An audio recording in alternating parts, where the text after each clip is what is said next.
Okay, um, we were here. Stress response, endocrine and metabolic changes. Okay. Surgery precipitates hormonal and metabolic changes that cause stress response. Stress response is associated with substrate mobilization, muscle protein loss, sodium and water retention, suppression of anabolic hormone secretion, substrate mobilization. That means the substrates within the body will be utilized. Muscle protein loss, protein will also be utilized.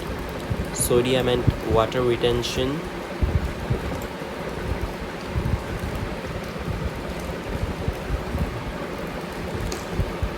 suppression of anabolic hormone secretion, the hormones that build up glycogen or protein or lipids will be reduced or suppressed, and catabolic hormone that degrade all of those will be increased. So there will be degradation of protein,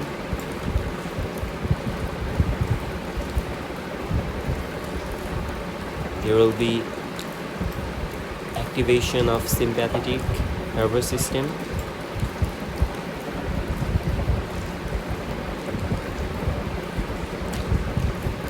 and there will be some immunological and hematological changes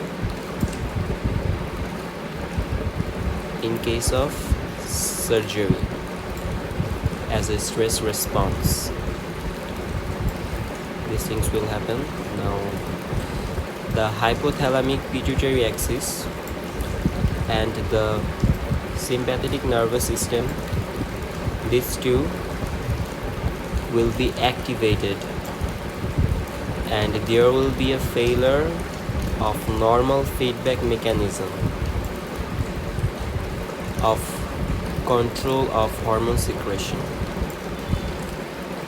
So there will be disruption of feedback mechanisms of those hormone secretion from the hypothalamic pituitary axis and as well as sympathetic nervous system will be activated.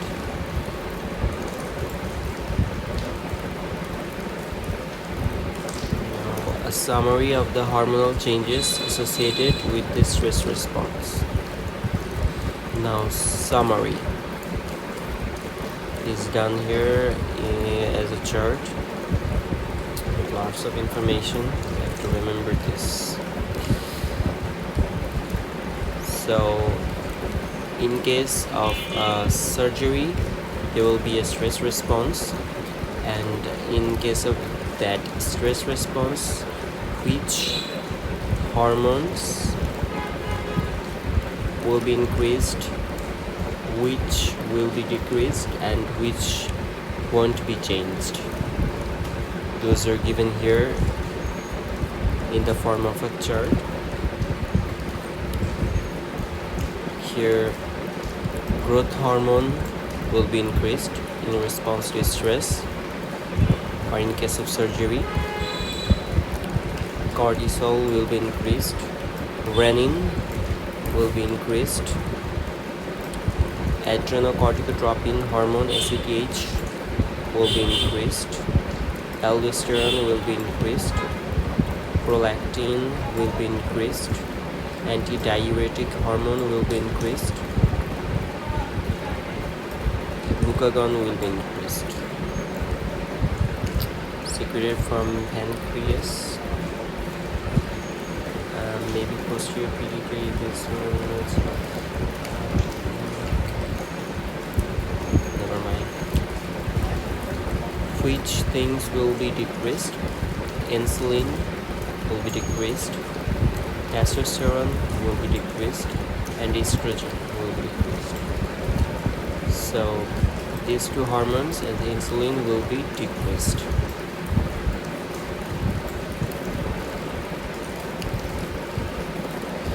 Because these three hormones are anabolic and all these are catabolic hormones.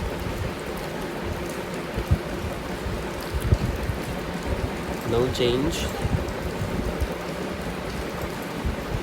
There will be no change in TSH or thyroid stimulating hormone, no change in luteinizing hormone, no change in follicle stimulating hormone, and that's obvious.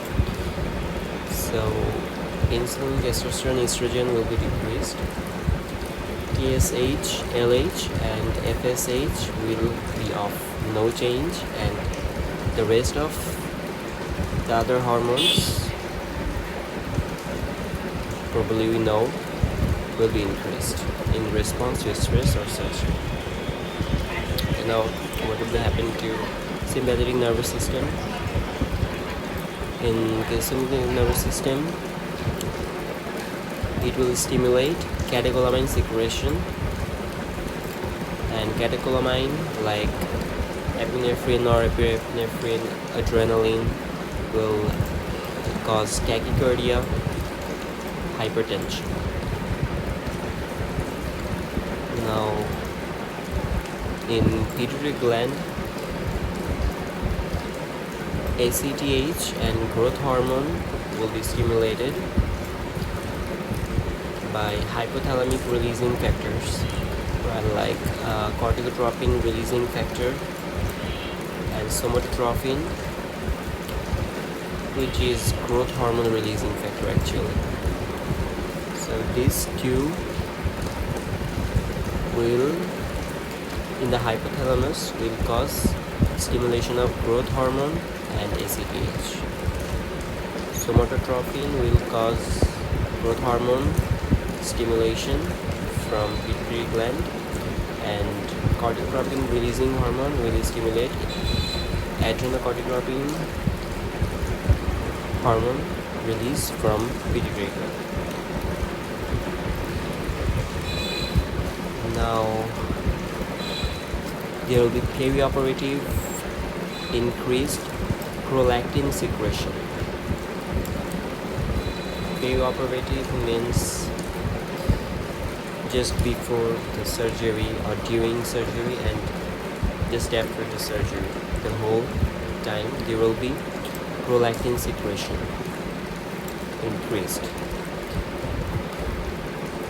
and that occurs due to release of inhibitory control. Secretion of thyroid stimulating hormone, luteinizing hormone and follicle stimulating hormone does not change. Does not change significantly. So these will remain constant or unchanged. ACTH will stimulate cortisol production, so cortisol will also be increased within a few minutes of the start of surgery. So cortisol is actually increased at the beginning of the surgery. More ACTH is produced than needed to produce a maximum adrenocortical response. So cortisol and ACTH will be high at the beginning of the surgery. Now, in case of cortisol, there will be significant increase within 4 to 6 hours of surgery. It is mentioned greater than 1000 nanomole per liter. The usual negative feedback mechanism will fail, and the concentration of ACTH and cortisol will remain persistently elevated. No negative feedback mechanism So no inhibitory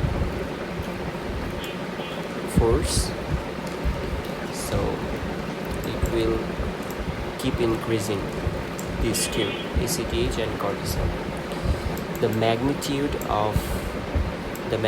and duration of the increase correlate with the severity of stress, and the response is not abolished by the administration of corticosteroids. So if we administer corticosteroids from the outside, it won't cause any abolishment to the response, to the stress response,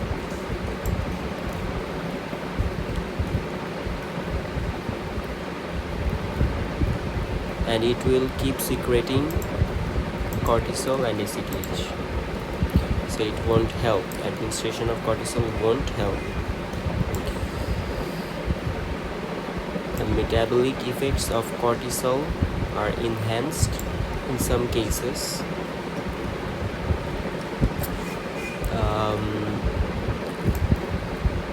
Cortisol will be enhanced in case of skeletal muscle protein breakdown to provide gluconeogenic precursors and amino acids for protein synthesis in the liver. So if there is a need of gluconeogenesis or amino acid synthesis, there may be protein breakdown and it will cause more enhanced cortisol. Stimulation of lipolysis. If lipid breakdowns, it will also cause cortisol increment. Anti-insulin effect. The opposite of insulin will also cause cortisol increased. Mineralocorticoid effect will also cause cortisol to be increased. And anti-inflammatory effects will also cause cortisol increased.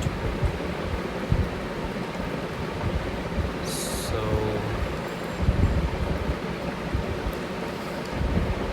let's review again. So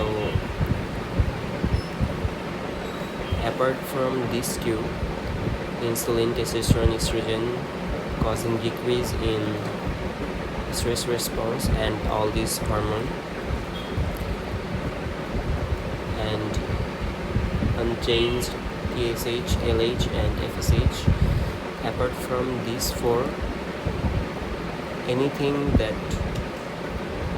is given as option will be the answer.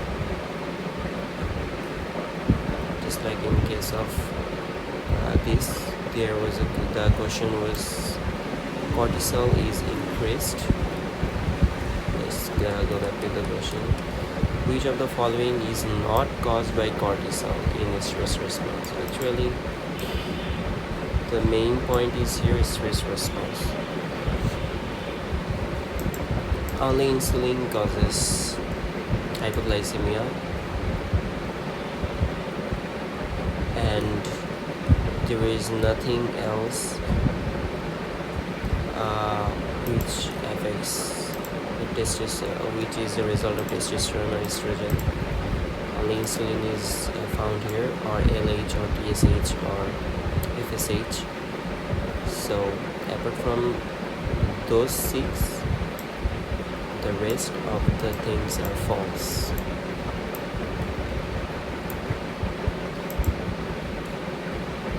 So only the effect of insulin, hypoglycemia, will be the answer here. Here's how we get the answer. Just remember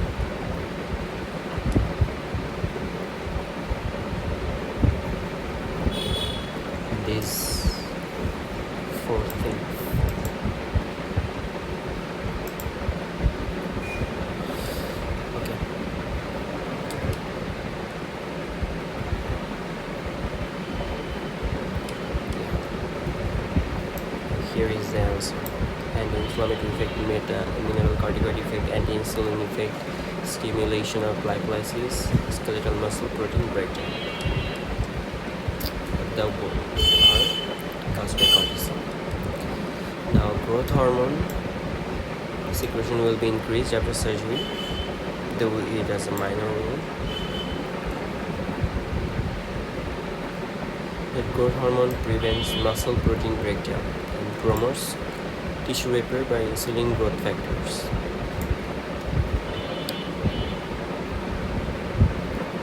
Growth hormone, I think, increases insulin. Okay, alpha endorphin will be increased. Antidiuretic hormone is an important vasopressor. It enhances hemostasis, make blood clot. Renin is released, causing conversion of angiotensin to angiotensinogen to angiotensin 1.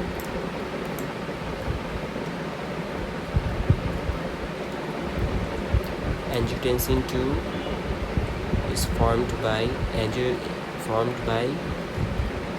angiotensin converting enzyme on angiotensin 1.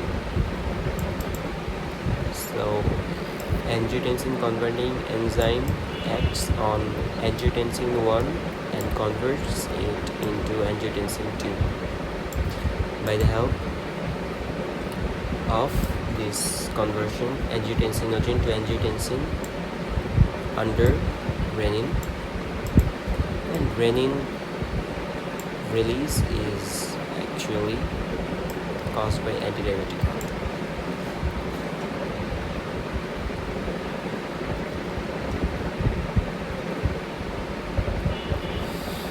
This angiotensin 2 causes the secretion of aldosterone from the adrenal cortex. So ultimately, this antidiuretic hormone will cause release of aldosterone from adrenal cortex, and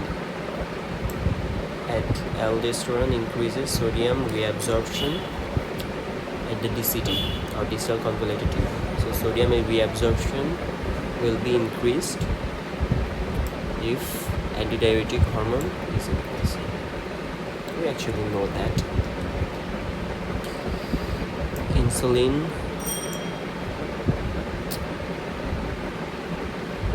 will be inhibited.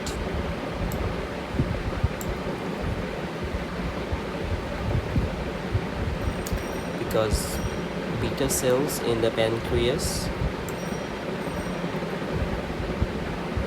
will be inhibited, and the inhibition is caused by alpha 2 adrenergic inhibitory effects of catecholamines. So epinephrine, norepinephrine, adrenaline, these all are alpha 2 adrenergic inhibitory hormones. This will cause inhibition of beta cells, and as beta cells secrete insulin, if they are inhibited, there will be less insulin. Insulin resistance by target cells occur later. Insulin resistance can also occur, but it occurs later.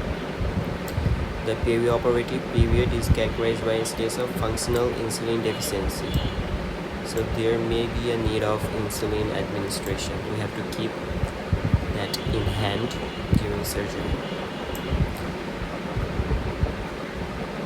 Thyroxine T4 and triiodothyronine T3. Circulating concentrations are inversely correlated with sympathetic activity, and after surgery there is a reduction in thyroid hormone production, which normalize over a few days.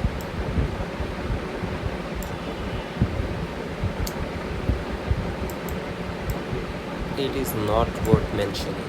It remains unchanged. Metabolic effect of endocrine response.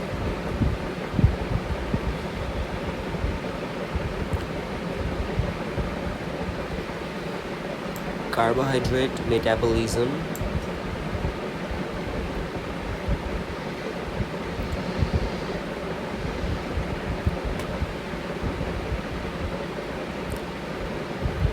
Hyperglycemia is a main feature of the metabolic response to surgery. So in case of surgery, there will be hyperglycemia due to increase in glucose production and a reduction in glucose utilization. In case of surgery, hyperglycemia occurs because there is increased glucose production and glucose utilization is also reduced. So glucose just accumulates. Catecholamines and cortisol promote glycogenolysis and gluconeogenesis. New glucose formed and new glucose are formed from non-glucogenic substrates like protein, lipid, and glycogen is breakdown to form glucose. So glucose comes from protein, lipid, and glucose also comes from glycogen. All that accumulates in the blood due to the effect of cortisol and catecholamines like adrenaline, norepinephrine, and causes high level of blood sugar.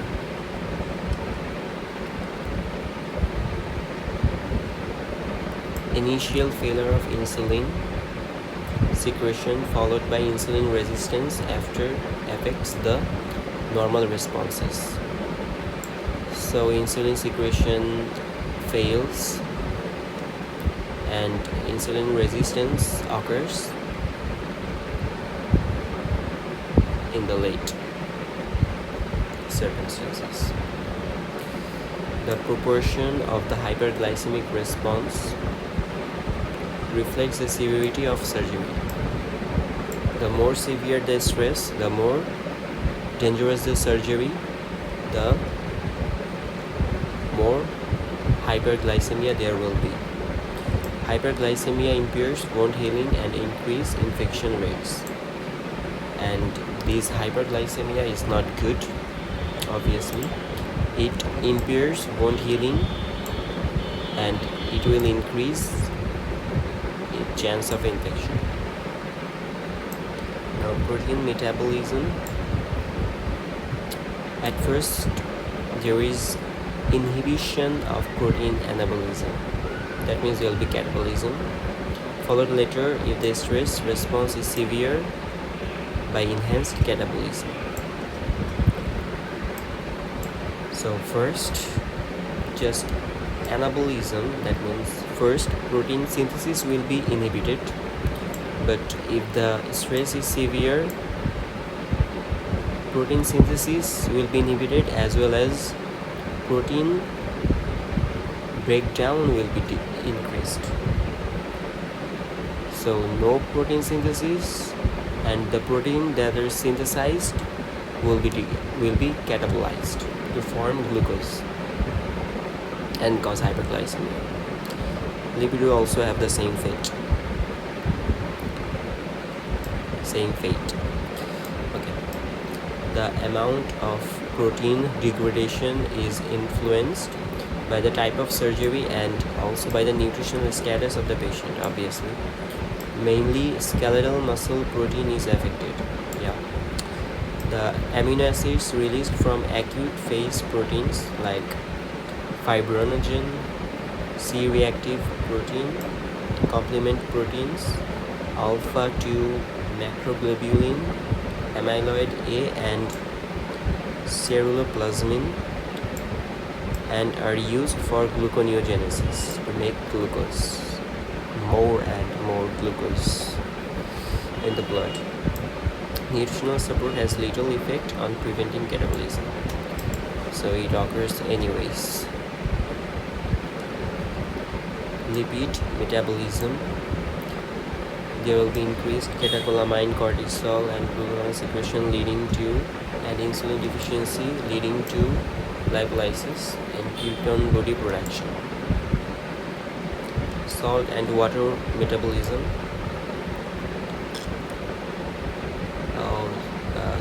Maybe lipid does not produce glucose, it produces ketone body. I'm not sure. Salt and water metabolism. Antidiuretic hormone causes water retention and sodium retention too. There will be concentrated urine, and there will potassium loss. More and more potassium will be excreted and may continue for 3 to 5 days after surgery. Renin causes sodium and water retention. Know that. Now, cytokines are glycoproteins, are interleukin 1 to 17 interference and tumor necrosis factor.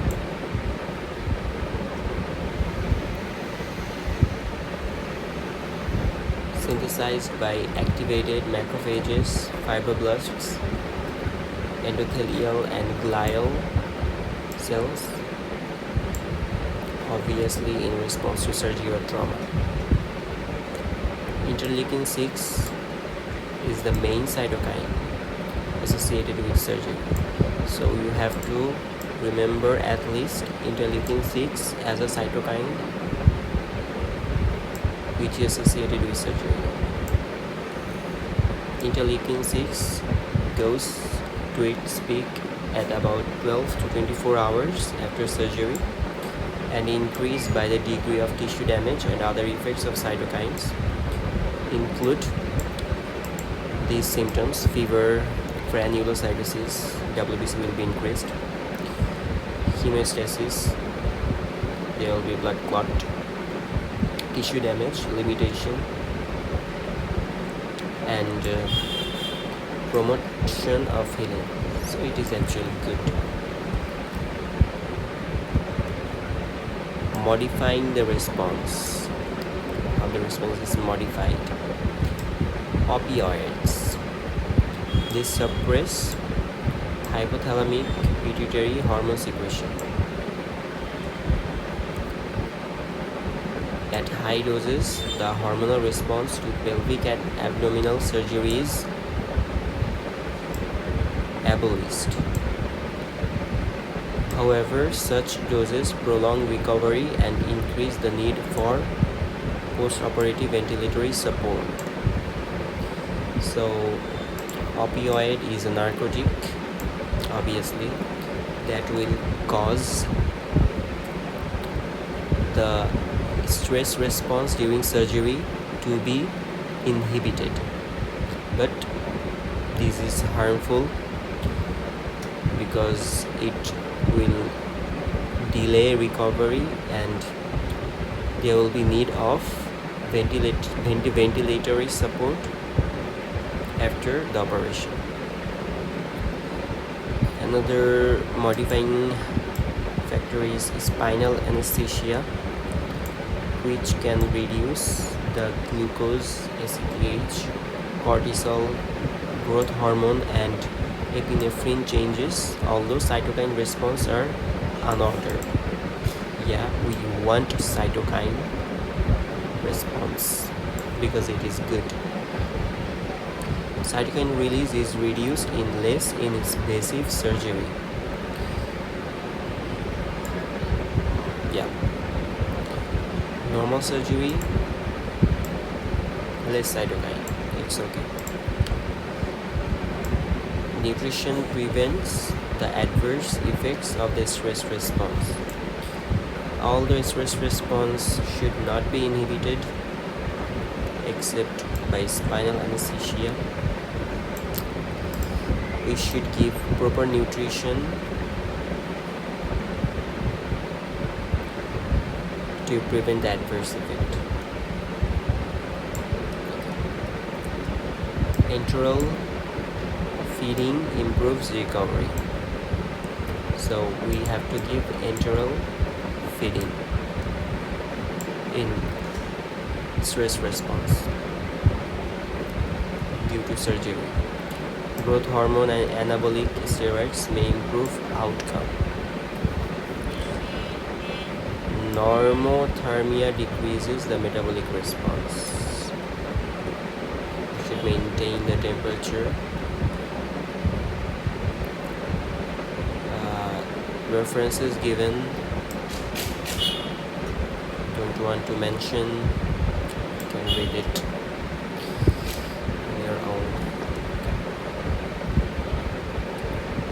We actually got it wrong at that time, but everyone got it right. This was a basic question for sure, which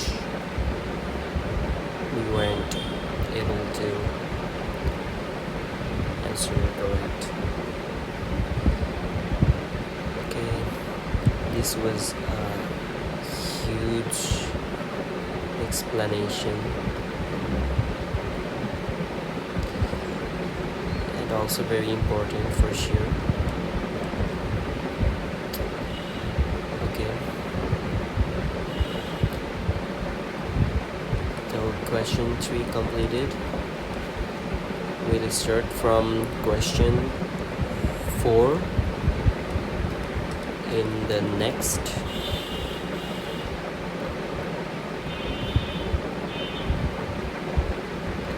video, inshallah.